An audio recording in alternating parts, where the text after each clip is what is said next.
इस वीडियो में हम लोग क्लास 7 हिंदी का अध्याय 21 पढ़ने वाले हैं, जिसका नाम है गुरु की सीख।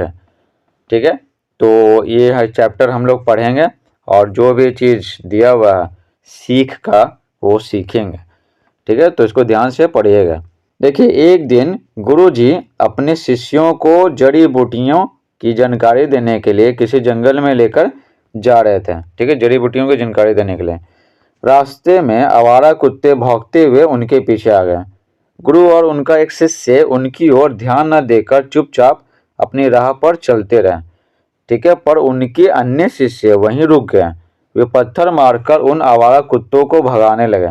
मतलब कौन? गुरु और उनका एक शिष्य। ठीक है, वो चलता गया। उसको भी पता है कि अगर इन कुत्तों को मार के भगाएंगे तो एक तो समय बर्बाद होगा, एक तो शारीरिक ऊर्जा बर्बाद होगा, एनर्जी बर्बाद होगा। ठीक है, इसलिए चलते रहो। कुत्ता भौंक रहा है, भौंकने दो, कुछ समय के बाद ये क्या होगा? चुप हो जाएगा। कुत्ता का काम ही भौंकना। लेकिन ये अन्य शिष्य समझ नहीं पाया। ठीक है, एक शिष्य को छोड़कर नहीं समझ पाया। ठीक है, तो वे पत्थर मारकर आवारा कुत्तों को भगाने लगे। सोचे कि मारेंगे तो भाग ही जाएगा, तो कुत्ता भागे वाला वो और भौंकेगा, क्योंकि वो आखिरकार कुत्ता है। उन्हें भगाकर जैसे ही वे आगे बढ़े, अचानक एक बंदर उनके रास्ते में आ गया। वे उसे भी पत्थर मारने लगे। बंदर तब भी वहां से भागा नहीं। वह इन शिष्यों से चिढ़ गया था।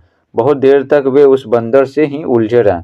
तो वही बात है, रास्ते में कोई भी भौंके, कोई भी कुछ बोले तो कभी कभी है ना इग्नोर कर देना चाहिए।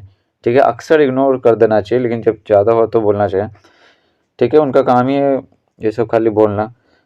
जब जंगल में पहुंचे तब तक बहुत देर हो चुकी थी। जब वे अपने गुरु के पास आए, गुरु ने उनकी ओर देखा भी नहीं। ठीक है, देखे भी नहीं, क्योंकि उनको ऑलरेडी पता है, पहले से ही बताया कि ये सब शिष्य कैसा है।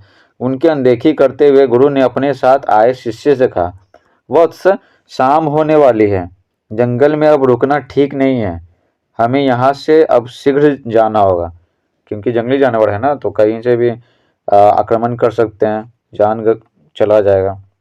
यह सुनकर अन्य शिष्य हैरान रह गए। उनको लगा कि हम अभी अभी आए हैं और गुरुजी जड़ी बूटी के बारे में बताया भी नहीं, और बोल रहे हैं कि चलना होगा वापस।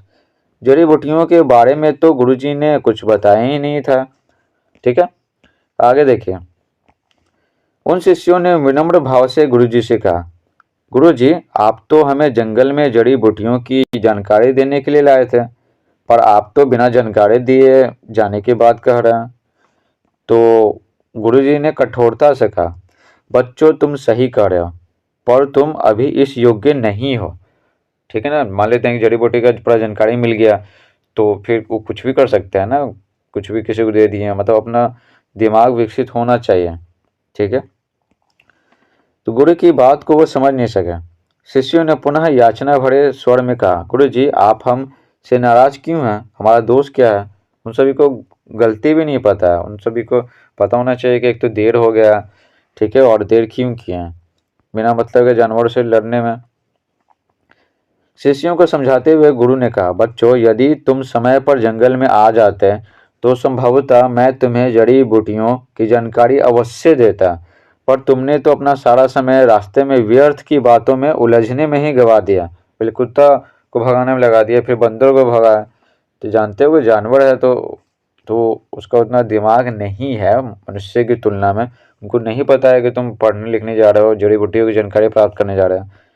ठीक है, तो वो अपना काम कर रहे थे, तुम अपना काम करते हैं, इग्नोर कर देते हैं और आगे बढ़ जाते हैं। तो शिष्यों को अपनी गलती का एहसास हो गया था। वे खाली हाथ मुंह लटकाए कुटिया में वापस आकर अपनी गलती पर पश्चाताप करने लगे। उनको लगा कि यार सीखे भी नहीं, जड़ी बूटियों का कितना अच्छा नॉलेज हो जाता, ज्ञान हो जाता। जबकि वह शिष्य जो रास्ते में न रुककर गुरु के साथ ही रहा था, अपने साथ कई उपयोगी जड़ी बूटियां जंगल से एकत्रित कर ले आया था। क्योंकि रास्ते में जा रहे थे ना दोनों, गुरु और उनका एक शिष्य। ठीक है, तो दोनों आपस में बात करते जा रहे थे। गुरु सिखाते जा रहे थे कि कौन सा जड़ी बूटी है, कहाँ मिलेगा, क्या उपयोग है। तो बस वो कई जड़ी बूटियाँ जंगल से जमा कर ले आया था। और बाकी जो पहुँचे ना, बाकी अन्य जो शिष्य हैं, तो उनको लगा कि गुरु जी तो कुछ बताया ही नहीं है, लेकिन एक्चुअल में क्या, वास्तव में वो रास्ते में ही बहुत सारा चीज़ बता दिए थे। तो यही तक था वीडियो। Thanks for watching.